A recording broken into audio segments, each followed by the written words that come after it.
Hey, it's Lara here. Welcome to your weekly astrology forecast. This one is for August 18th to the 24th, 2021. Thanks for being here.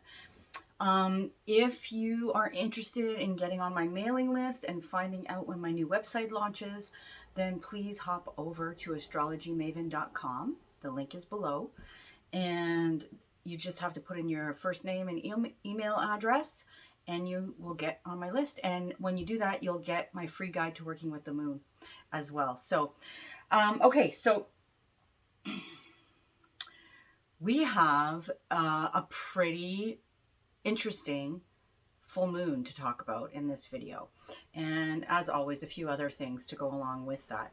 But we've got the second of two full moons in Aquarius happening on Sunday, the 22nd of August. And this one has even though it's a full moon in Aquarius, just like the one we had back in July on the 23rd was, this one has a different flavor to it.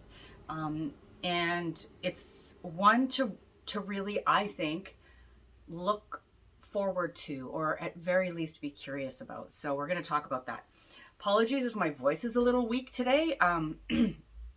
I opted not to record outside because of the traffic chaos last week, and I didn't want to compete with that. I'm really tired. Anyway, there's just a lot of things going on, as always. I feel like I say that every week, but that's the kind of year it's been. That's the kind of last 18 months it's been, hasn't it? So I'm sure I'm not alone in that. Anyway, this full moon coming up might see a bit of cause for, optimism. So I'm looking really forward to that. But right now we've got the moon in Capricorn. It's going to move into Aquarius on Friday. So as of Friday, you should start to feel that energy of the full moon building. A lot of times I find personally, myself, and I know other people also experience this, I feel the full moon, I tend to feel the intensity of it usually a day or two before, and then when it actually hits that point of fullness, there's a bit of a relief that happens, in some ways. And if you're struggling to get a full night's sleep around this time, then no, you're not alone. That's something that's pretty common when it comes to full moons. A lot of people have trouble sleeping, and it just, our natural sort of state is that we tend to need less sleep around full moons, right? And that likely harkens back to, the days of our ancestors and before we had artificial light and we were living in accordance with the natural cycles. And when the moon was full, we could do more at night because it illuminated the sky and we could see better, right? So there would have been more activity around the full moon into the evening. So, it kind of makes sense. So if you're not sleeping so well over the next few days, through the weekend, then you're not alone. And after we have the full moon, then of course the moon will move on, right? She spends about 2.5 days in each sign. And so as of Monday, the moon will move off into Scorpio. Last week, in last week's video, we talked about the fact that Mercury has entered Virgo and Venus has just moved into Libra. So if you want to go back and find out, what that means for you and why that's significant, then you can go back and listen to last week's video. I'm also, while I'm thinking of it, I will put a link to the video on the first full moon in Aquarius that we had back in July. So that you can, if you want, you can kind of compare the two, right? But it's happening in the same place in your chart, meaning it's happening in the same whole sign house, right? And we're going to talk about that a little bit later here. But Mercury in Virgo, Venus is in Libra. We also have Saturn in Aquarius, where this full moon is happening. And Saturn rules Aquarius in traditional astrology, right? In modern times, people tend to think of Uranus as the ruler of Aquarius.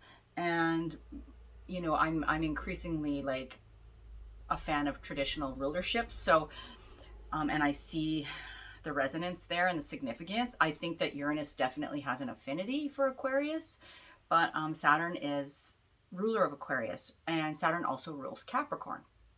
So beyond that, we also have the sun in Leo, right? And the sun is at home in Leo. So we have 4 planets right now that are at home. And this means that these planets are, they're sort of operating more efficiently. They're able to do their intended jobs without too much sort of interference, or you know, they have the tools at their disposal to do the jobs that they need to do. So you know, that's a strong place to be. The sun is going to move out of Leo shortly and shift into Virgo, and that's actually happening on the same day as the full moon. Just after the full moon, the sun will shift into Virgo and will officially enter Virgo season. So, you know, happy birthday if you're a Virgo sun sign. But before all of that happens, right? Today, Wednesday, August 18th, we have something interesting going on between Mercury and Mars. So Mercury in Virgo, and Mars is also in Virgo, are conjunct. They are right beside each other, right sort of on top of each other in the sky, right? And this is an interesting aspect, and we will feel this aspect through the week, even, you know, probably still around the time of the full moon, but it's exact today. And so when these 2 planets come together, it's kind of like this energy of, I mean, I'll give you sort of both the positive potentials and maybe the more negative potentials to look out for, right? So when Mercury and Mars come together, we can have a lot of, we can put our thinking and our ideas into action. There can be a lot of communication, active communication that's going on.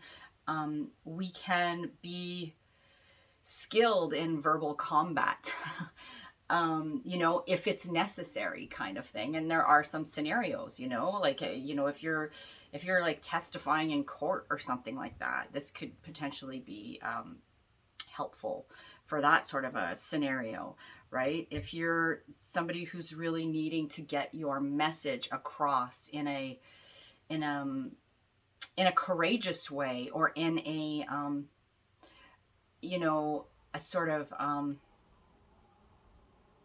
to the point way, then this is good energy, right? It can be a good time also to like actively work on, take action on anything involving, you know, communication, or other Mercury ruled things, like even vehicles, technology. In Virgo, it can be, you know, editing and these kinds of things. This can be really good energy for that. But on the flip side, if we're not conscious and mindful about how this energy is, you know, can play out, this is kind of this aspect of, if you don't have anything nice to say, you know, about someone, don't say anything at all. It's kind of like that, you know.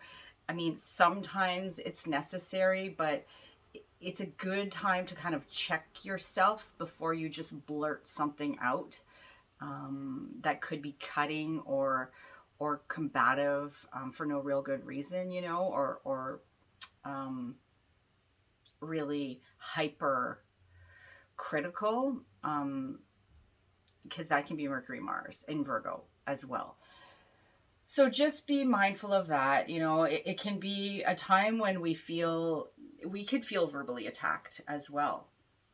Or we could be having a lot of inner conflict and self-talk that's, you know, being aggressive towards ourselves even. So these are just some ways, you know, these are some things to watch out for with this aspect, but you can use it in a really positive way as well. So I wanted to mention that to you. So, you know, it might be a time to bite your tongue. If what you have to, you know, think about what you have to say before you say it, because is it worth it in the long run, sort of thing. You know, but again, there are some benefits to, definite benefits to this conversation between Mercury and Mars as well. So that's today, Wednesday, and through the next few days, like I said, we'll be feeling that energy. Tomorrow, the Sun in Leo is going to oppose Jupiter in Aquarius. So I'm going to talk about that a little bit more when I talk about the full moon, because it's still in close proximity there. But we also have Uranus stationing retrograde tomorrow on Thursday the 19th. So Uranus stations retrograde every year. So that in and of itself is not a huge deal. But, you know, it is about halfway through its journey through Taurus right now. And when it retrogrades, it will retrograde between 14 Taurus, that's where it stations, and it usually goes about 4 degrees during a retrograde. It moves very slowly, right? Uranus is an outer planet that moves very slowly. Excuse me. So it will retrograde back about 4 degrees, back to 10. So, you know, if you have something in your chart between those degrees, like 14 and 10 of Taurus, this is something that would be more felt on a more personal level for you, right? But in general, what happens when a planet stations retrograde, and before I forget to tell you, it will be retrograde until January 18th of 2022, right? So usually 4.5 months kind of thing. But when a planet stations retrograde, any planet, at the days surrounding the station, you know, if it's stationing to turn retrograde or stationing to move direct, that energy is amplified. And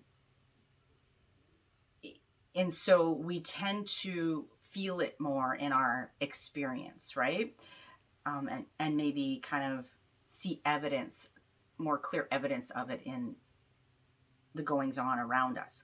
So what's happening at the time of this Uranus stationing retrograde is that it is trining Mercury and Mars, which we just talked about. So a trine is a conversation of ease, which is good, right? Ease and flow and harmony. Trines are of the nature of Jupiter. And Uranus is the planet of, you know, sudden flashes of insight and sudden changes, disruption, liberation. Uranus shakes things up. And so ideally, in this scenario, that could be in a more positive way. And of course, it all depends on what's going on in your personal chart, right? But because of this trine to Mercury and Mars, it could be in a more positive way. But nevertheless, you know, during a retrograde, it's an internalization of whatever that planet represents. And so in this case, as I was mentioning, Uranus is, you know, this sudden change, this need or this urge for disruption, for freedom and liberation, this shift, you know, sudden shift in perspective, this need for innovation and shaking things up. And so now could be this time period from now until early 2022 where we are perhaps internalizing like any changes that we've been craving or have been thrust upon us in terms of Uranus and its placement in our chart, right? Wherever Taurus sits for each of us is where Uranus is shaking things up for us personally. Then, you know, we can now sort of internalize that, and the changes can be reflected on an internal level. They can be assimilated perhaps in some way even. So that is what's going on with Uranus, right? So we're gonna, like, it will hit the trine to Mercury on the 20th and Mars on the 22nd, which is the same day as the full moon, but it's all within those days. You know, the weekend, the weekend will be active, I think, at very least. So let's talk about the full moon. This full moon, like I was saying, it's the second full moon in the sign of Aquarius in a row, right? So, and the first one was on July 23rd, and that happened at 1 degree Aquarius. So the very beginning of Aquarius, which is where the Saturn-Jupiter conjunction happened on the solstice, right, of 2020, which to refresh your memories, kicked off this whole 20-year cycle, and not only 20-year cycle, but a whole 200-year cycle of these conjunctions happening in air signs, right? And that hasn't happened. We haven't had a Saturn-Jupiter conjunction in an air sign for 800 years. So for the next 200 years, they will be in the same element, which is the element of air. And so that's a big shift for all of us collectively, for our collective trajectory and evolution, so to speak. But for you personally, that happened in, you know, wherever 1 degree Aquarius sits in your chart. And so that's where that full moon hit. And again, I'm going to put a link. I'm not going to rehash that full moon because I already did a video on it, and I'll put a link below to that if you want to go back and watch it. But now we've got the second full moon happening in Aquarius, and it's happening at the very last degree of the sign. So it's like bookended full moons, right? Of the sign of Aquarius, really, really highlighting something in this area of the chart. And so what is that something? Well, it will relate directly to whatever house Aquarius sits for you. So, and again, we're going to get to that when we go through each of the signs. But so, you know, of course, like any full moon, like every full moon, the sun and the moon will be opposite each other in the sky at the time of this full moon. So the sun will be at 29 degrees Leo, just about to move from Leo to Virgo, and the moon will be at 29 degrees Aquarius. And all full moons are about things reaching a culmination of sorts, right? Or things bearing fruit. And so in that first Aquarius full moon video, I recall talking about, you know, that being sort of like the first bearing of fruit, and then, you know, the second kind of batch, or the second bearing of fruit. Like if you're somebody who gardens, you know that sometimes you might, if you're lucky, you might get, you know, a second batch of something, you know, so it's kind of like that. Full moons are times of releasing, of, they can be like turning points.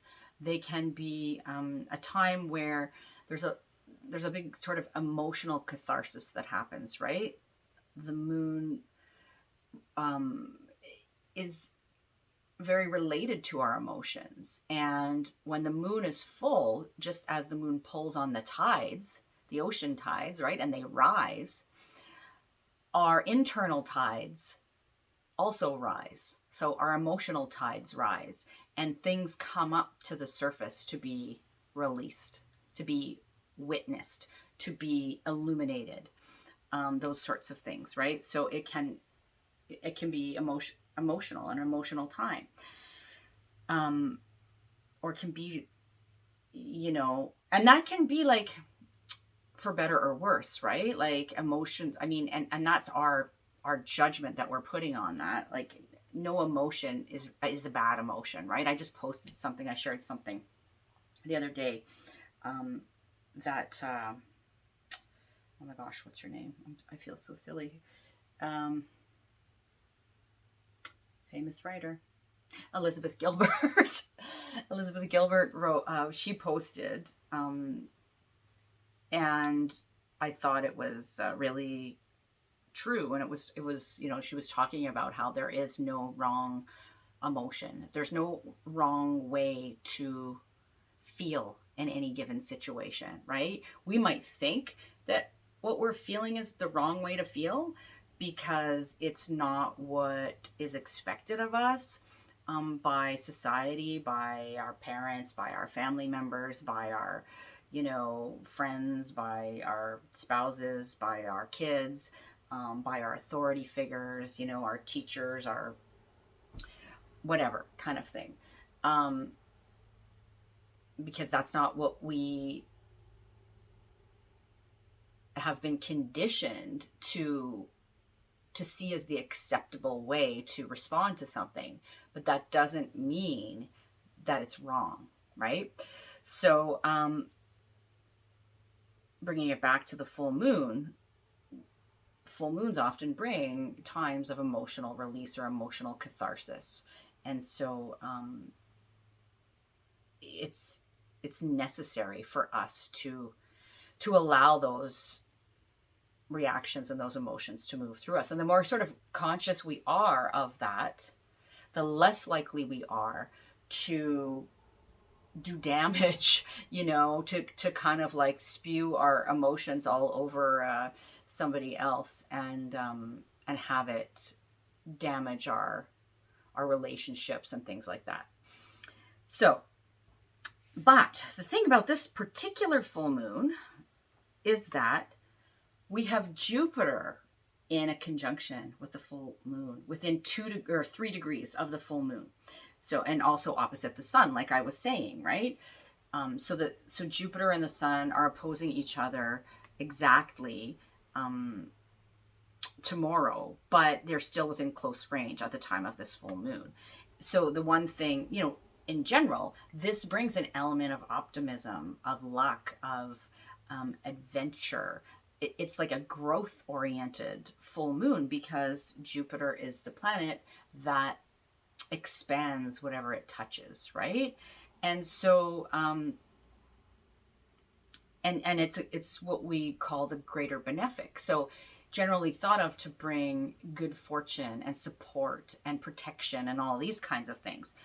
You know, it can expand things that we don't want expanded as well, because it just has this, you know, Jupiter's goal is to grow things, sort of.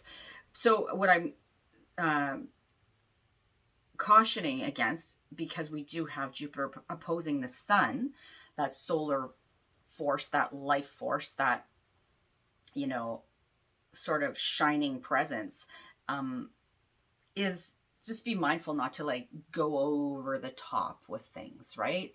Not to like allow Jupiter to grow and expand, but not to just take it like to extremes. So, but in general, Jupiter's presence here is good news. And the other thing is that Venus and Saturn are forming a trine, and they're actually forming a grand trine with the North Node, and forming sextiles with the South Node. So I tried to print out the chart for you. I ran out of printer ink, but the interesting thing is you can still see the formation really clearly on this chart. So even though it's a little bit faint, I'm going to hold it up. Look at that. Look at that. You see the big blue triangle, and then on top of that, the sort of shorter green triangle, right? There's Venus and Saturn sextiling the South Node in Sagittarius at the top of the chart. They are trining each other, and they are both trining the North Node in Gemini down at the bottom of the chart. And then you can see that red line sort of cutting through, which is the full moon, which is the sun and the moon opposing each other, and Jupiter opposing the sun as well there. So I wanted to show you that because it really gives you a sense of what is this full moon about, right? So it looks like a kite, although it's not a true kite, because if it was a true kite formation, that red line would be running through in the opposite direction. But it has that feeling of upliftment. It has that feeling of sort of takeoff, you know, of floating. And there may be a bit of tension, because there is always some tension at a full moon. These are opposing forces. These are opposite sides of the same coin. These are things facing off, right? Full moons often bring about relationship. You know, they often bring relationship dynamics to the forefront. So that's a possibility. But so there may be some tension, but if you're mindful about it and you're utilizing that energy, you know, productively, then I think, excuse me, it can be a real time where it's like the second full moon, right? In the same sign that we had one in at the end of July. It's like, and with this configuration with Jupiter and Saturn and Venus trining each other, so in a positive, supportive conversation, and Saturn and Venus in a supportive, positive conversation with the nodes of the moon, which is our trajectory, our collective evolution, you know, it is like we're getting a second chance. It's like a full moon of second chances, of let's not F this up kind of thing, you know? And it's interesting because around here, and I know in other parts of you know, the world, kids are getting ready to go back to school. And there's a lot going on around the vaccine debate and, you know, the requirements around that and the back to school protocols. And, you know, we have to really think about what are we going to do with our second chance here. You know, let's be really mindful of how we approach this, and let's learn, right? Jupiter is a teacher. So is Saturn, you know, in many ways. Let's learn from our mistakes. Let's learn from people that have gone before us. You know, let's really be wise about this moving forward. And when we're talking about Aquarius here, yes, Aquarius, you know, is all about like, let your freak flag fly kind of thing. But Aquarius is very aware of the needs of the collective. And Aquarius is the sign of the collective. Aquarius says, yes, be yourself, but you also have an obligation to the group, right? We are not islands unto ourselves here on this planet Earth, right? We are all interconnected. And what one person does not only impacts them, but it has a ripple effect. And Aquarius knows this, right? So it's really important to, and I'm distilling that down. There's other things I could say. You know, Aquarius is, as a fixed air sign, can be quite sort of dogmatic in its thinking, that, you know, the way that it thinks about certain things is the way that everybody should think about them too. So there's that aspect as well. But in general, we're talking about the sign of, you know, of the collective.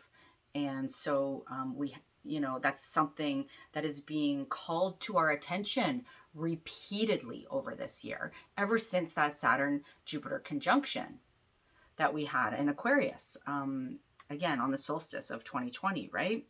So it's, you know, Aquarius is this intellectual sign, very insightful, innovative, concerned, like I said, concerned with being an individual, but within the context of the collective, right?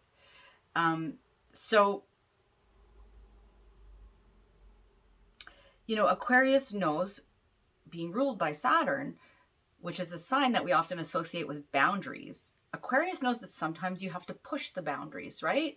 But Aquarius also knows that sometimes there is a time and place for, playing by the science, and for really using our intellect,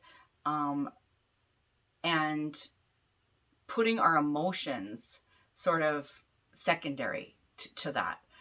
So those are some things we can learn from Aquarius. So we're going to take it through the signs now. And in general, think about what's been transpiring in the Aquarius house in your chart ever since, like, last year. And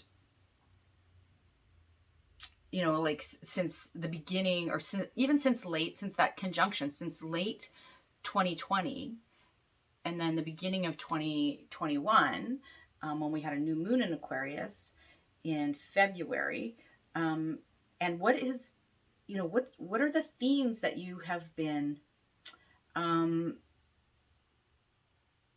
maybe working on, struggling with, trying to, contend with, having some hard work to do, some obstacles thrown in your path.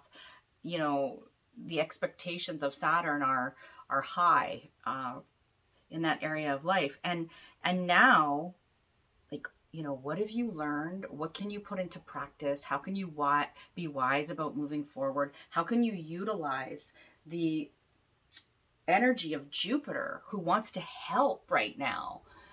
How can you accept Jupiter's help to move forward? How can you... It's like a moment of grace, in a sense, this full moon, even though it may have been, like, the path to get here may have been hard earned. We have this opportunity, this moment of grace, where we can kind of see where we're headed, like where we're expanding out to, what adventures await, what wisdom is on offer for us if we choose to take it, these kinds of things. So those are the things to consider, and then put that in the context, or filter that through the lens of the specific themes that the house that Aquarius sits in for you are highlighting, right? So before I go through the signs, I want to say that if you're somebody that has fixed sign placements, right? So that is Aquarius, Leo, Scorpio, and Taurus, particularly placements. So when I say placements, I mean like planets, like your sun, your moon, your Venus, your Mars, if you have a stellium of planets, or if your rising, your ascendant is near the latter degrees of the fixed signs, or your MC. So then you are likely to have a more personal experience with this full moon. So this is happening at 29 degrees. So, those last degrees of, like, really, I'd say like even 23 degrees on through to 29 of Aquarius, or the other fixed signs, Leo, Scorpio, and Taurus. But I think in general, if you have placements in the fixed signs, but particularly if they're around those degrees. Personally, for me, this is going to be exactly trine my MC, which I have at 29 Taurus. So we'll see how that plays out. Anyway, we're going to go through the signs. I am using whole sign houses, in case you're wondering. We are speaking first and foremost to rising sign in these general forecasts. So that will be the most sort of obvious outward kind of expression of the energy. And so if you know your rising sign, listen for that first. And then you can also listen for your sun sign and your moon sign, because that will definitely add added layers, you know, of information and added nuance to the picture, kind of thing. But if you're just going to listen to one and you know your rising sign, listen to your rising sign. Okay, so let's begin, shall we? And I'm starting, if you're new to my channel, I'm really glad you're here. Thanks for being here. I hope you stick around. I hope you subscribe. And if you're not new to my channel and you haven't subscribed yet, I would love it if you would do that. And, but if you are new here, I'll explain to you that I know pretty much all astrologers, I think, always start with Aries and work their way through to Pisces, right? I don't do that. Because it's not fair. I don't think anyway.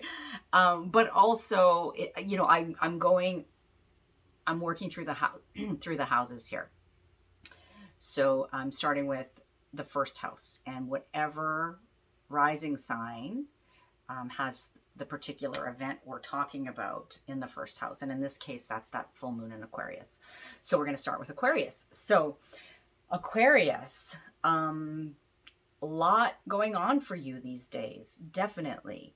And this full moon is culminating in your first house of you, of yourself, of your approach to life, of your physical vitality, physical body.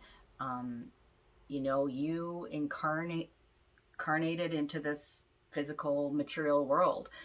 It is about how the world perceives you, you know, how you come at the world. It is kind of like, you know, the whole enchilada, you in a nutshell. And so with this being the second full moon in your sign, there's a story that's been playing out here really since, I'm going to say late December of 2020. Maybe you got the first insight early in 2021, and you maybe some new ideas about things in that area, or something new and different got off the ground, or you wanted something new and different to get off the ground. You know, you maybe planted some seeds of intention, consciously or unconsciously, or, you know, life kind of showed you that things were moving in a new direction for you. And that's been playing out since then. And then we had a full moon happen at the end of July on the 23rd, which was kind of like this, this first release point, if you will, this first kind of illumination, right? And now the second full moon in the same sign, but at the end of the sign, is like we're reaching the close of that particular story. You know, or some aspect of it at least. And this can be, when this happens in your first house, this can be about your personal relationships, because it's on the axis of relationships, right? The moon is in your first house, but the sun is across the sky in your seventh house of personal relationships. And the sun represents, like, this could have to do with a number of things. It could have to do with relationships with like male authority figures, or more masculine authority figures, you know, leaders, father figures, your partner in some, you know, in some way, and the like, just your, you know, your relationships with other people in general can be really highlighted around the time of this full moon. And also, I always try to remember to tell you this, you know, this can be about your relationship to yourself in some way as well. So something is culminating there. Something is bearing fruit. Something's coming to pass. There may be a big emotional release or catharsis that happens around the time of this full moon, that kind of in some ways clears the deck for more uplifting days ahead, you know, that Jupiter, don't forget. And that sort of, like I said, that sort of like kite formation that's happening in the chart, and this kind of sense of like, you know, liftoff of we've got a second chance, even though, you know, there still may be a little bit of tension, and it may not be the second chance we necessarily envisioned, but we can rework, and we have support for moving forward there. So that is, I think I'm going to leave that there for you, Aquarius. I think that, you know, you can go back and listen to the other video I did on the first full moon that happened, and I'll put the link to that below. And you can get maybe a fuller picture of the energy here and what's going on. So, okay, next I'm moving to Capricorn, because Capricorn, this full moon is culminating in your second house. And so for you, there's something coming to fruition here, right? Something bearing fruit, something culminating, something reaching a turning point, a point of illumination or release or emotional catharsis around your personal resources. And so this can have to do with your money, you know, your finances, your personal finances, your time, your energy. Those are also your personal resources. What you value and place worth on, including your own sense of self-worth. It is, the second house is like how we get our basic needs met, right? And in this day and age, that often comes about through monetary means. So, not always, but often. And so this can have something to do with your personal resources.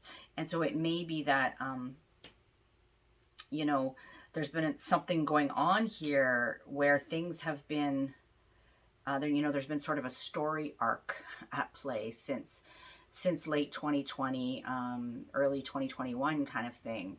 And something new transpired, or different transpired in that area of life for you. Maybe something you intended, or something that you didn't see coming, that the universe intended for you, you know, but something new transpired. And now there is this point where, you know, we've had a first kind of release point, or a first bearing of fruit, or a first culmination, or a first point of illumination that happened with the initial full moon in Aquarius on July 23rd. And now there's this second opportunity, right? To release, to culminate, to see things in a new light, to reap the fruits of our labor, that kind of thing, with the second full moon. So, and Jupiter's there, like I was saying in the intro. So Jupiter's there to help if we allow Jupiter to help. Whatever's going on here may be something that was not easy, not an easy road, you know, road to hoe kind of thing, as they say. But now Jupiter is trying to offer up some grace and some wisdom, you know, so, and some support. And so, even though there still may be some tension, because the sun and moon are opposite each other, right, facing off. So, like, thinking of specifics, it could be something where, like, you maybe started a new, like a new way of making money, potentially around then. Your finances shifted in some way, you know, and then in late July, there may have been a first kind of turning point, or something came to pass. You know, you got some insight, or a bit of even a windfall, or maybe a bit of a, because Saturn was involved in that full moon, a bit of a wake-up call, something like that. And then now at this second full moon, it's a time where that story has reached the critical point, right? And where it's like, okay, you reap the rewards, or you realize, you know, there's a turning point here, or you know, there is, like, it can even be a shift in perspective when we're talking about Jupiter being involved here in terms of resources and finances and that kind of thing. But generally, Jupiter's there to help. There may have been like a story playing out in terms of material possessions as well, which can be second house, or what you value, right? As well.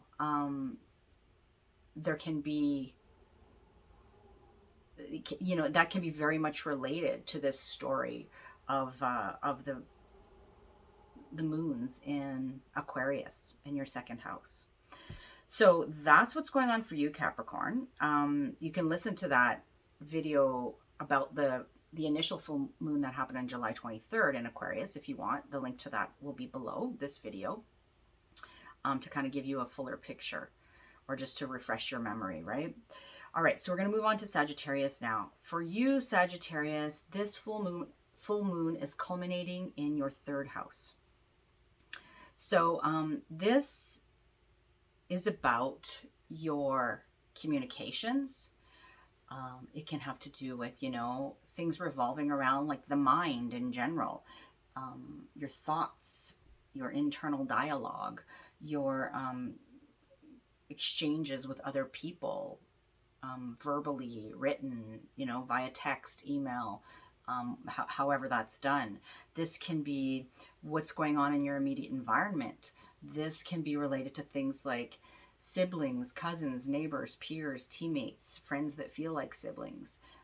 It can be related to things like commerce and marketing, you know, the exchange of goods and services, teaching and learning environments, learning the basics, you know, early learning like elementary school and high school. These are all third house themes, but very much related to sort of like our daily interactions, right? And our daily sort of thoughts and ideas and communications and that kind of thing. So for you, Sag, this is something, right, that's like kind of got off the ground, or maybe came into your awareness around late December of 2020, early 2021. We had a new moon in Aquarius in the same area of your chart in February, I think. I can't remember the exact date, but I want to say February, around February 2nd, but I don't quote me on that, but I think so. And then, so the story's been playing out. The story arc has been playing out over 6 months' time. And now, you know, we reached a first, it's kind of like in a book where you've got like, you know, the ending and then you have the epilogue. So this full moon is like the epilogue. That the first full moon in Aquarius was like the ending. So, you know, it's like there was a first illumination of sorts that may have felt a little bit more like a wake-up call in some ways, or a little bit more strict or tough because of Saturn's involvement. And now this full moon happening in this area of your chart feels like a second chance, right? At the ending, at how this story is going to play out. Like, it's like you may have more optimism around how things are going to play out around this culmination, this bearing of fruit. You know, Jupiter's there to lend us some support, to offer some wisdom and guidance if we're willing to take it. There still may be some tension because the sun and the moon are facing off, right, in this opposition.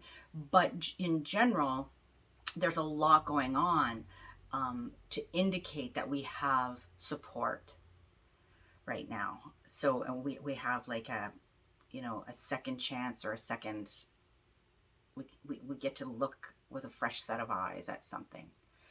And so for you, that revolves around those third house themes, right? And so this could be things like relationships with siblings, or like I said, peers or teammates or friends that feel like siblings, or cousins, or those, community members, those types of people. This can be something that's been transpiring around communications, potentially with those people, or just in general. Um, you know, this can be something that's been going on around teaching and learning, school. Like I was saying earlier, we're going back to school around here, and probably, where you are as well. Oh, got a cat meowing outside the door. So it could have something to do with that, right? Like we get to try this again. So how are we going to do it this time, right? Are we going to take Jupiter's help? Are we going to be wise, and have a growth mindset, so to speak? Which is really a good phrase, I think, for this full moon in the third house. It could be very much about growth mindset. It could be about really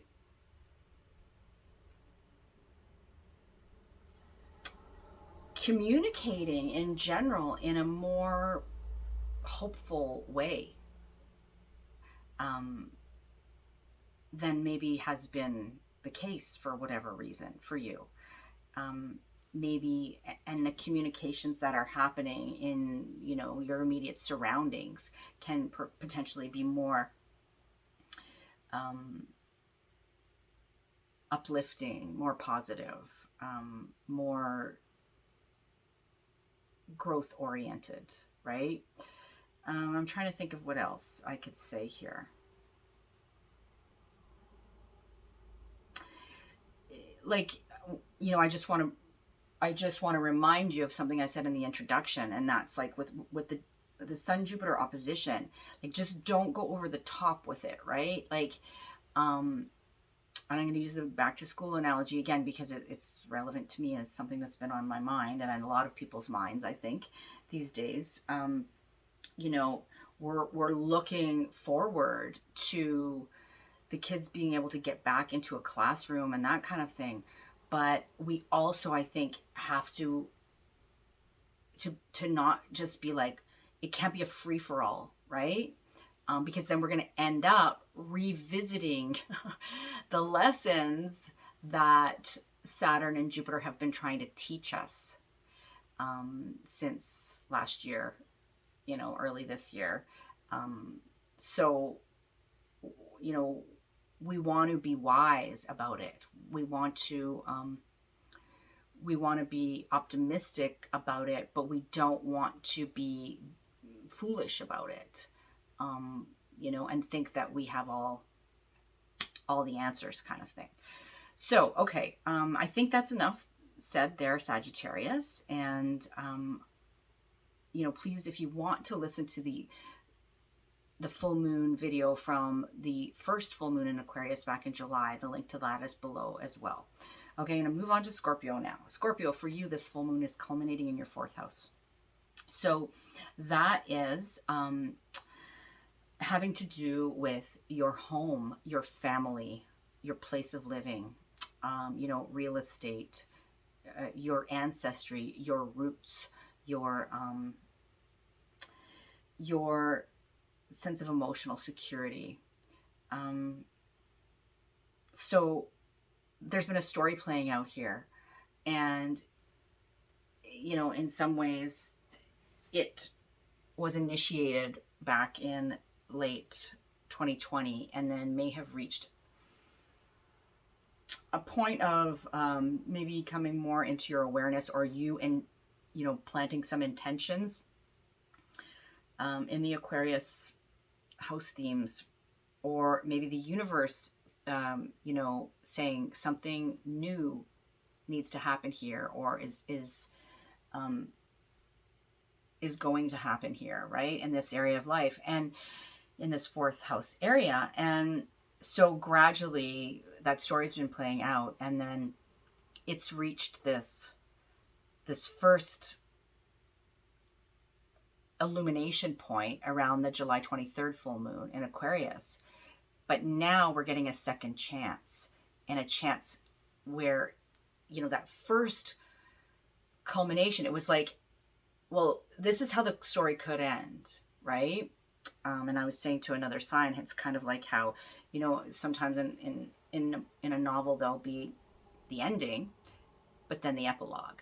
And so it's like that first full moon on July 23rd was like the ending, but this one is like the epilogue, right? Kind of thing.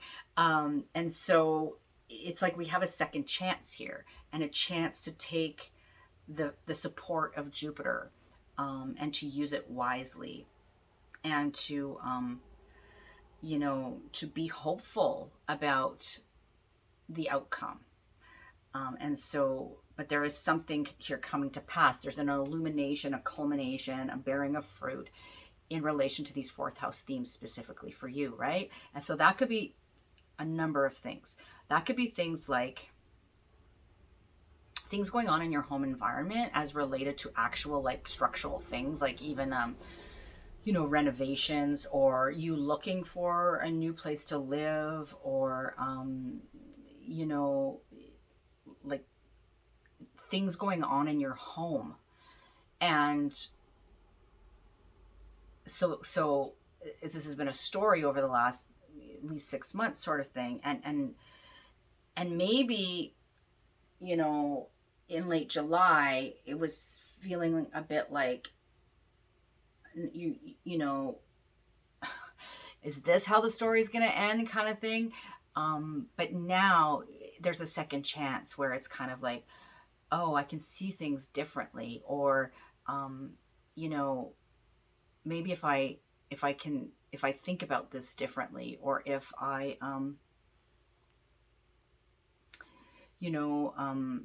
choose to view things through a more optimistic lens, or if like it could just be a stroke of luck that Jupiter brings your way that is supportive and uplifting and more hopeful, and you get to see that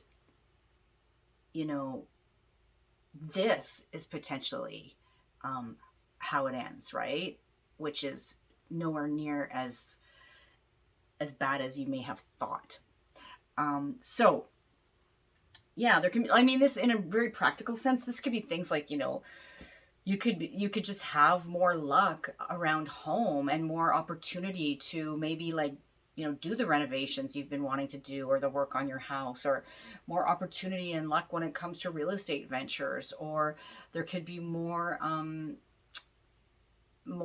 opportunity, more luck, more growth and abundance happening in relation to your family and your ancestry, even, these sorts of things. So, on an emotional kind of level, in terms of your feelings of emotional security, could be improving around this time, definitely, with this full moon culminating in this close conversation with Jupiter. And then, like I said, and we've got, Saturn and Venus there, and this making these nice trines and sextiles to the nodes, right? Our trajectory kind of thing. And so that is what's going on for you, Scorpio. And I'm going to move on to Libra now, where Libra, you have the full moon culminating in your 5th house. So for you, this is about what brings you joy and pleasure and fun, those kinds of things. Is very much about children, and all things surrounding children, like meaning, pregnancy, childbirth, that kind of thing. Like, but it can also be about things that bring you joy in general, like your hobbies and creative pursuits. It's your sense of sort of creative playfulness and self-expression. So for you, Libra, the story here that began late 2020, early 2021 in this area of the chart, maybe was feeling pretty restricted and not so optimistic.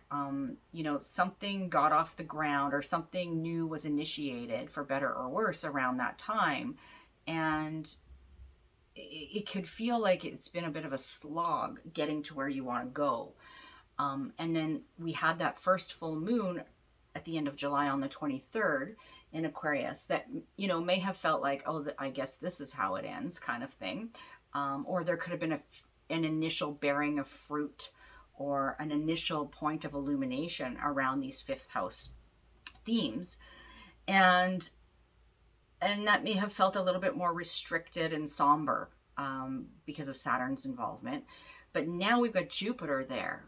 And Jupiter is giving us a second chance, a second look at this, a second bearing of fruit, right? A second harvest. And this harvest may seem more optimistic, more hopeful, more uplifting, more abundant. Now let's hope it's not more abundant in the ways we don't want abundance, right? And we don't want things to grow. But there is a sense here that this configuration around the time of this full moon, it's trying to help us. We have to allow it to do so. We have to heed the wisdom of Jupiter and of Saturn. We have to be mindful not to take it over the top, not to go too far. But we are encouraged to be optimistic and hopeful. And so for you, this revolves around your fifth house. And that's those themes that I spoke to you about. So specifically, this could be a story playing out in the lives of your kids or kids you know. This could be a story playing out in relation to, your own sense of like how you have fun in life and pleasure and joy. And it may have felt like a slog, right?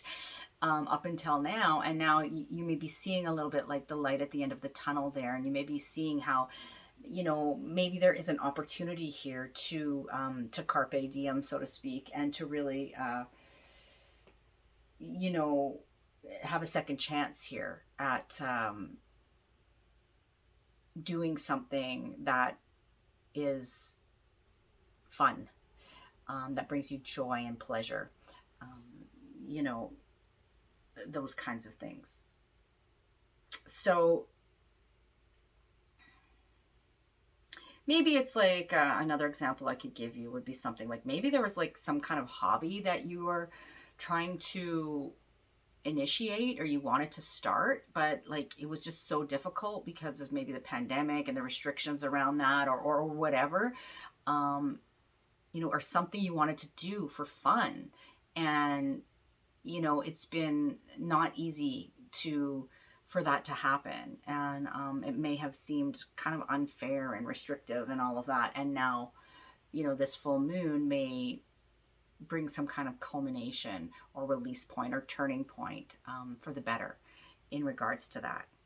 Or again, like I was saying, if you're somebody that has kids or somebody that is trying to conceive or those kinds of things, this could be very much about that as well.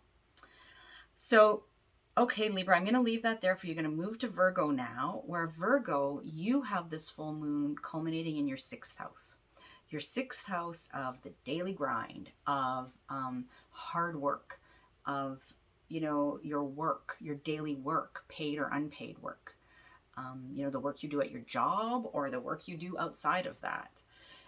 This is how you are in service. This is very much about your, issues around your health, any illnesses that you're struggling with, that sort of thing. It could be about pets as well. So for you, Virgo, again, like there has been a story playing out, since late 2020, early 2021, where you may have conceived of a different way to do things in this area of life, or you got new information, or something got off the ground, or you planted new seeds, or the universe planted those seeds for you, and something new transpired in relation to those sixth house themes that I just mentioned. And there may have been a lot of restrictions felt around this, and hard work and difficulty and obstacles. It may have felt like things were not always going your way. And then that first full moon around July 23rd that happened in Aquarius which had more of Saturn's influence, could have felt like, oh, okay, well, I guess this is as good as it gets kind of thing. Or it could have felt like an initial bearing of fruit in some way, but not like very satisfying. And now with the second full moon happening here on the 22nd, it's like you get a second chance. It's like there's a hit of optimism injected. Jupiter is there to lend you some support, some upliftment, some abundance and growth. And so it can be like a second, bearing of fruit that feels more optimistic and more satisfying in some way, right? Jupiter is there to lend support. And so, and we have that other interesting configuration between Saturn and Venus and the nodes as well. And so, to bring it to a practical sense, and the sixth house is very practical house. It is, where you are comfortable actually doing those daily checking off the ticky boxes kind of thing, is a very Virgoan thing. But this can be like, there was a lot, there's been a lot of hard work put in for very little gain, it might seem. And now with this full moon culminating, you may feel like the gain kind of comes in one big whoosh almost with Jupiter there, or Jupiter showing you, have faith. It's going to work out kind of thing. And giving you that support that you need to keep putting one foot in front of the other and keep doing the work, right? Like the sixth house is nobody's idea of a picnic, to be quite frank with you. I'm a Virgo rising. This is where this is happening for me. And like there's been a lot going on. It's been very, like, there's been a lot of toil, shall we say. And sometimes it doesn't really feel like, it feels like a bit of a hamster wheel, right? Not really seeing the fruits of all the hard work that's been going on. And so with this second full moon, there's this opportunity here to perhaps really see that hard work you've been doing pay off. Or if this has something to do with your health and things you've been struggling with there, this can be a time when you meet the right person that can help you, where you get a sense that there is a positive outcome possible, a positive solution, where you can feel more hopeful about, whatever, any health struggles that you may have been going through. So those are some things to watch and to look forward to, really. I'll say at the time of this full moon, please listen to the intro, for all the context. And then if you want to, you can also listen to the video that I did on the full moon that happened on July 23rd, right? Which was also in Aquarius. And I'll put the link to that below. So I'm going to leave that there for you, Virgo. I'm going to move on to Leo now, where Leo, we have this full moon culminating in your 7th house. So this is your house of one-to-one close personal relationships, right? Your significant other, close friends and family members, business partners, contracts and agreements, rivals. It can be the 7th house as well. Rivals that we know, people we know we're in competition with, kind of thing. So there's been a story playing out for you, Leo, in regards to these, themes of relationship, to put it succinctly. And this, this is likely to have really kind of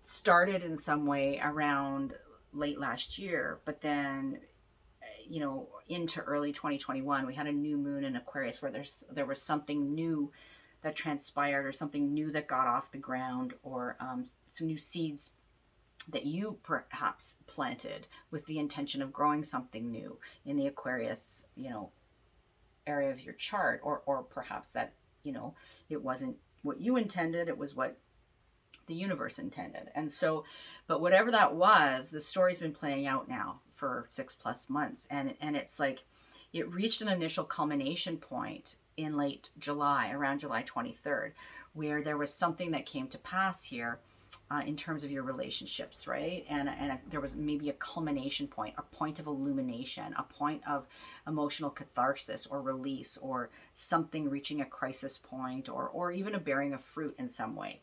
And it may have seemed a little unpleasant, even because Saturn's involvement there. It may have felt sobering in some way, or restrictive, or something like that, right? And it's like this kind of idea of like, oh, is this kind of the end of the story, really?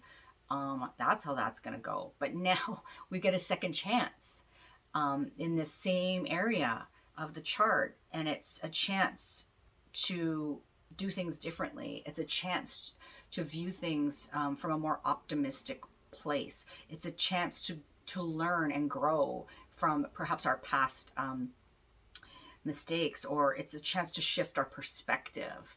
These are all things that Jupiter can help us do. It's a chance for a growth mindset here in this area of life. It's a chance for, this can even bring something good for your partner in some way, like a stroke of luck for your partner, or, your partner has a greater sense of optimism and hope, or something kind of good happens for them potentially, or there is some kind of personal growth that they are experiencing, right? But it could just be more hope and optimism in relationship in general. And it doesn't even have to be like a marriage partner or something. This could be like business associates, some kind of business arrangement. This could be having to do with some kind of a contract that, like, maybe upon second viewing is looking better than it did initially, or is you get offered a bonus or something like that. So these are all things that this second full moon in Aquarius speaks to. So, hitting this axis of relationship for you, there may still be some tension to work out because the sun and the moon are opposite each other, but ultimately, it is for growth. There's reason for optimism here, and reason to be hopeful about second chances. So if you want, you can listen to the other video that I did on the full moon in Aquarius that happened on July 23rd, because that's part of this story as well. And then definitely listen to the intro of this video for greater context. So I'm going to leave that there for you, Leo. I'm going to move on to Cancer now, where Cancer, this full moon is culminating in your 8th house. So for you, the story that's been playing out has largely to do with your entanglements with other people, other people's resources, your sense of psychological well-being, potentially as well. And so, and even this notion of death and rebirth, right, is 8th house. So back in late 2020, you may have had the first kind of inklings of this around the Saturn-Jupiter conjunction in Aquarius. And then we had a new moon in Aquarius in early 2021, which is when sort of, we had some new seeds planted, or you may have intentionally planted some new seeds in this area of the chart, or the universe did, whether you ask for them or not. And now the story's been playing out over 6+ months, and it reached an initial culmination point around July 21st at the first Aquarius full moon, where it may have felt a little bit like wasn't really the ending you were hoping for, or could have felt like, harsher than you would have liked, or you know, there could have been an emotional catharsis around this of sorts that felt a little bit restrictive or just like sobering, harsh because of Saturn's involvement, you know, or the bearing of fruit that came to pass maybe wasn't as abundant as you had hoped, right? And this revolves around those eighth house themes. I'll give you a couple of specific examples in a second, but now that we're reaching the second full moon with the involvement of Jupiter and this nice conversations between Venus and Saturn and the nodes at the same time, we've got this like, it's like a second chance. It's like a the epilogue of the story, right? Where we can see where things are headed, and it may be more hopeful, and there may be some cause for optimism that we didn't initially see or experience. And it's like Jupiter wants to help us, wants to give us the wisdom, but we have to kind of like learn from our past, you know, learn the lessons from our past, and like how maybe are we going to do this differently? How are we going to shift our perspective in some way? And so for you, that all revolves around the eighth house, right? So this can be like things like other people's resources, like I mentioned. So things like taxes, insurance, wills, debt, inheritance, bursaries, loans, scholarships, mortgages, all of those things. You like even money that comes through from your partner, your partner's income, in some way,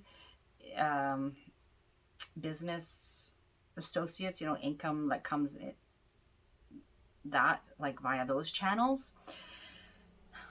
And it can be income that comes or goes, right? Like when we're talking about things like taxes and insurance and stuff like that. But there's been something going on here, and it could have felt a bit harsh, and now maybe there's a little bit more optimism because of this full moon, and something comes to pass that feels more hopeful, and allows you to see a light at the end of the tunnel, so to speak, that you may have thought was not there, or that was longer ways off than you thought. So, you know, this can also be around your own sense of psychological well-being, as well, you know, and how that may have felt really challenged over the last, like since late 2020. And now there, you know, there could be a big emotional catharsis or emotional release that happens around the time of this full moon that can really kind of feel like a major sort of cleanse or purge that needed to happen, right? A release that needed to happen in some way, shape, or form, a letting go. This can even be, you know, I mean, this is not going to pertain to everyone, definitely, but there can be those instances where there may be, you know, there's like a possibilities, there is a passing that happens, you know, and it's a real emotional release in some way, and it is challenging, but also there's cause for some kind of hopefulness or optimism, or seeing things from a different perspective as a result of that. So I think that's enough to go on, Cancer. I'm going to leave that there for you. I'm going to move to Gemini now, where Gemini, this full moon is culminating in your ninth house. And so this for you speaks to you know, how you see the world, your perspective on life, your like expanding your horizons in some way, you know, is very ninth house. Ninth house speaks to sometimes travel, to foreign people and places, things that we learn from people that are different from us, and through sort of real world experiences. Sometimes it can also have to do with institutions of higher learning, college, university, or just things you learned that are kind of beyond the basics. You know, it can have to do with publishing. It can have to do with, you know, you're kind of, like I started out to say, your perspective on things, on the world, you know, your political ideology or religious ideology, those kinds of things. And so for you, this story has been playing out since 2020, late 2020, early 2021. Something new happened, got off the ground, was initiated, seeds were planted, new intentions were set by you or by, you know, the universe, to have something new happen in this area of life. And it may have felt like a real struggle in some instances, you know, to grow whatever that thing is. And maybe it's like a new way of seeing the world, for example, or maybe it was intention to travel somewhere, or maybe it involves, you know, people from faraway places in some way, shape, or form, or maybe it involved like a program, like a degree program or something like that, or you publishing a book. So anyway, these are all themes, and it could have seemed very much like a stop and start thing, or like a bit of an Eeyore kind of vibe going on here, in a sense, like, oh, you know, like, here we go again, or you know, this, and when we had the initial full moon, or just like a pessimistic worldview even, but and when we had that initial full moon in at the end of July around the 23rd, it could have felt like, you know, oh, this is how the story ends, or some sort of emotional catharsis could have come about that felt really not how you wanted the story to end, potentially, or felt restrictive or sobering in some way, or some kind of, you know, illumination occurred. And so now it's like there's a second chance here, right? Jupiter is encouraging us to be more hopeful. Jupiter is trying to offer us some abundance and some growth, and a growth mindset. Very much pertains to this energy in the 9th house in particular, you know, on that axis of the mind and communication. And so the key is to like learn the lessons, right?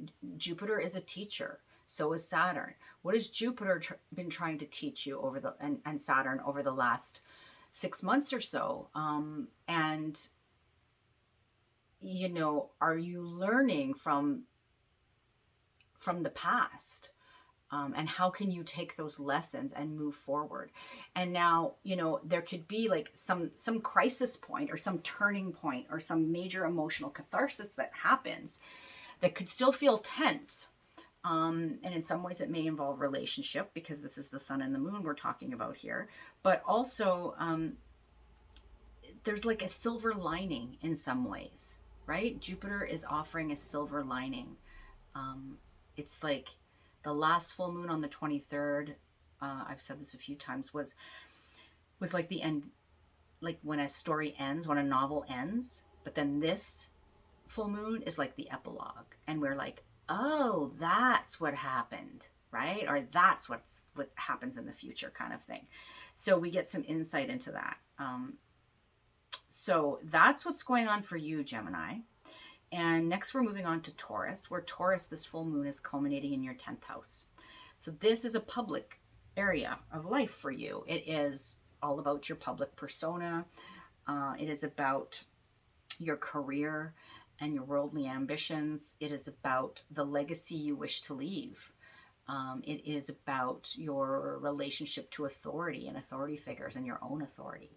And so for you, Taurus, you know, it could be, the story playing out here could have had something to do with your career, for example, and your career ambitions, right? Or your ambitions for leaving a legacy.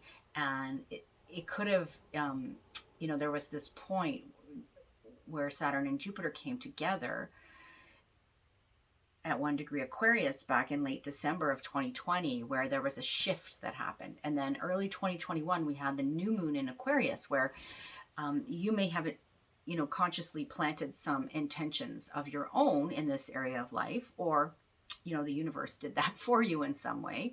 And it could feel like, you know, it's been really hard to grow those seeds. There's been a lot of hard work and restrictions and obstacles and sobering kind of reality checks around whatever this is for you.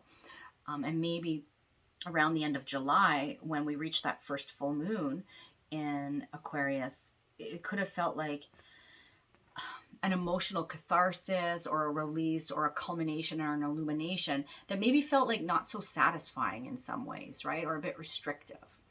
And there was this notion, like, it was almost like, oh, okay, well, this is how this is going to end, right? Not that satisfying. But I guess maybe better than nothing. But then we have this second full moon, and in the same sign, and so and with Jupiter's involvement and this lovely configuration between Venus and Saturn and the nodes. And so it's like we're getting a second chance. The universe is saying to us, there is reason for optimism here. There is a silver lining. You know, if you're willing to kind of like learn the lessons, or it could be like all this hard work, suddenly there's like a, you know, a bit of like the floodgates open a little and we're suddenly seeing the fruits of our labor. Or there can be like this emotional release that feels cleansing and feels you know, like this is happening in an air sign. And it just made me think that we were at camp last week, and one day it was very, very windy. It often gets windy where we are, and not everybody likes it, but I really love it. I wouldn't necessarily want it to happen every day, but I love sitting down at the lake with the wind blowing, because it feels like the air, the wind is cleansing you, right? Just like water cleanses, but in a different sort of way. It's like airing out, you know, when you open all the windows and air out the house. It has that feeling to it. And so for you, it's kind of like it could feel a little bit like that in your career sector, or in terms of, you know, your public reputation and persona, and legacy, right? So, you know, there could be some kind of good news when it comes to your career, or a chance to really be hopeful there. A stroke of luck could happen for you. You know, you seeing a silver lining, you connecting with some sort of a teacher or wise person, which can be Jupiter, that can help you with your career in some way, shape, or form, or a Jupiterian sort of authority figure, you know, which I think of as like Santa Claus. Anyways, I know that sounds ridiculous, but it gives you a visual, right? Sort of this benefic, jolly kind of individual. So those are like the themes playing out for you. And you can definitely have a listen to that initial video I did on the first Aquarius full moon that happened on July 23rd. And I will drop the link to that below this video. So you can get the full kind of picture, right? And we're going to move on now to Aries. Aries, for you, this full moon is culminating in your 11th house of the group of friends and associations and networks and organizations, and your supporters and your allies and your hopes and dreams for the future, right? So for you, the last 6+ months could have felt a little maybe isolating in some ways. You know, maybe you could have felt a bit disconnected from the group in some ways. You know, you were intending things that potentially, you know, there's some kind of shift that happened around that Saturn-Jupiter conjunction in late December of 2020 in this area of life for you. And then in early 2021, we had that new moon in Aquarius, where you maybe planted some seeds of intention in relation to these themes, right? Of the group of friends, of allies, that kind of thing, of networks, the greater collective kind of thing. And or maybe the universe planted those seeds, you know, on your behalf, so to speak. And whatever you may have been kind of trying to get off the ground or accomplish there could feel like one step forward, two steps back over this last 6 months or so, and feel a little bit restrictive and a little bit sobering. And, you know, there's lessons hard learned and this kind of thing. And we had that initial full moon on July 23rd, where there may have been, in some ways, like an initial turning point or culmination or illumination or release or emotional catharsis or something, you know, surrounding these themes of the group of friends, of your allies and supporters and hopes and dreams for the future, right? And it could have felt maybe a little unsatisfying in some ways, like, oh, this is as good as it's going to get, I guess. Or, you know, that was a lot of work for not as much reward as I had hoped. Or like something along those lines. And now with this second full moon happening and Jupiter's involvement and this configuration between Saturn and Venus and the nodes, it's like we're getting a second chance here.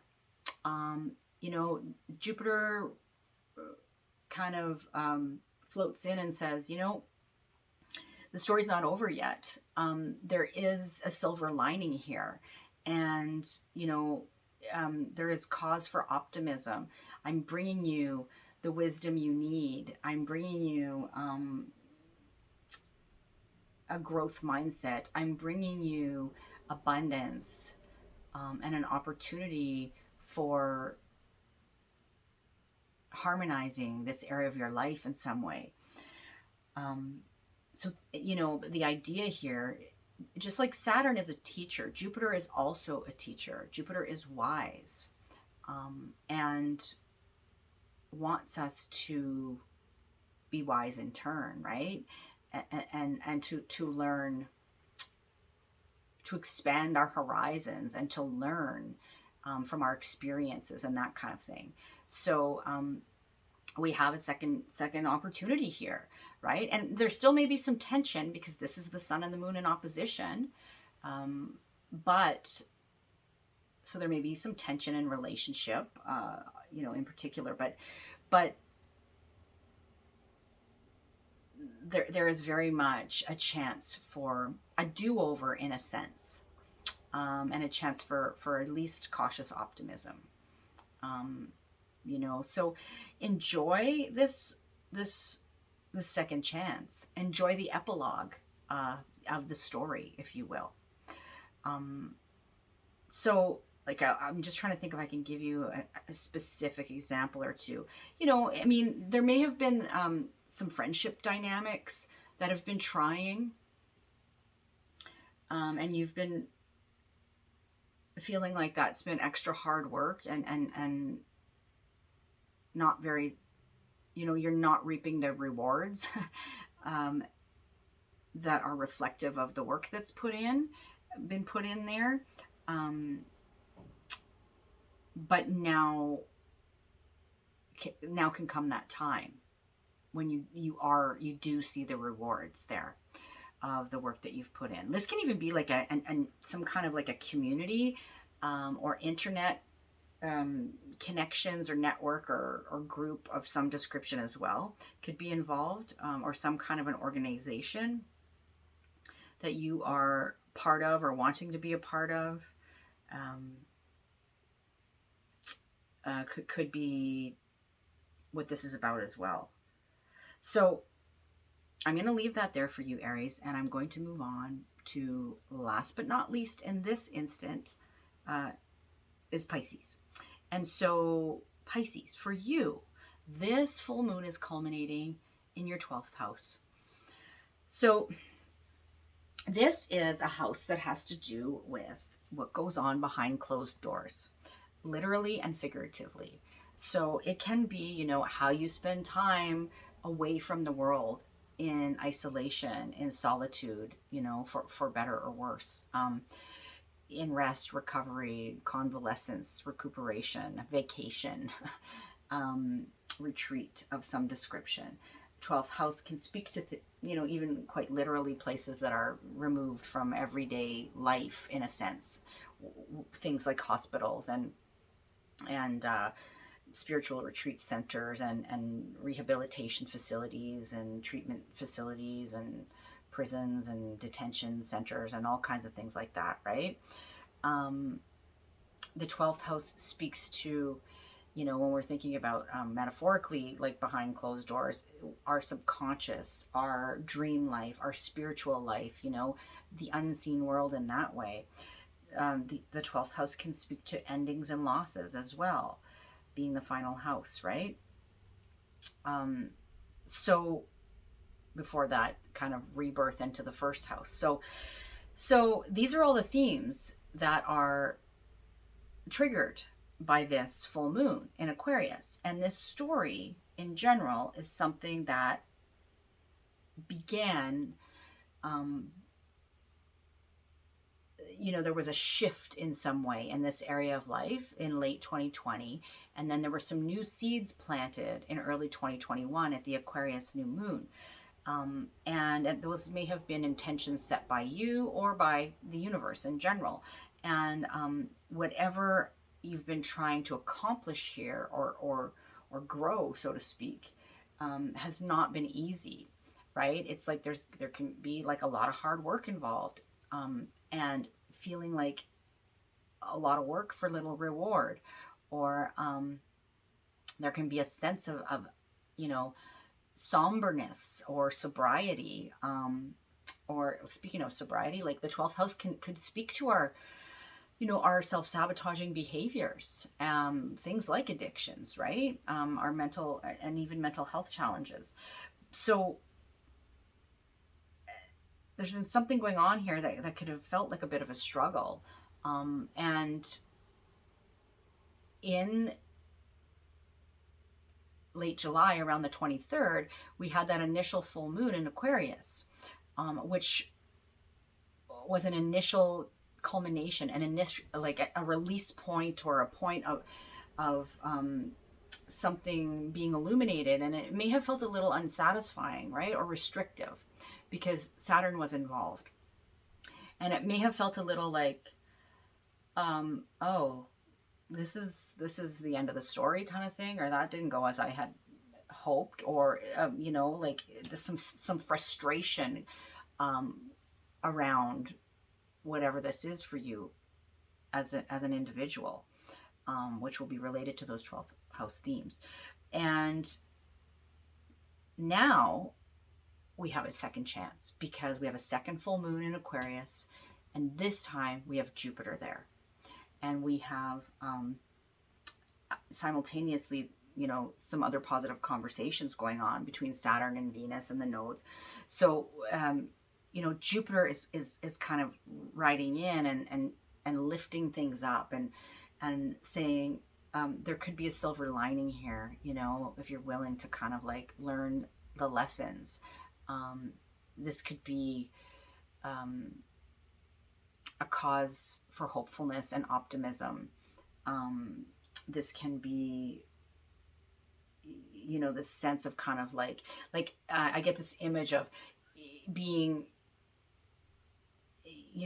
somebody who's been not well for a time and been like kind of like closed up and convalescing or recovering in some way, in a dark room, and then it's like they start to feel better, they turn a corner, and it's like, it's like coming out of a depression in some ways, and like, it's like the curtains are open and the windows are open and the air sweeps in and the sunlight comes in, and it's like there is a sense of relief and release in some way, right?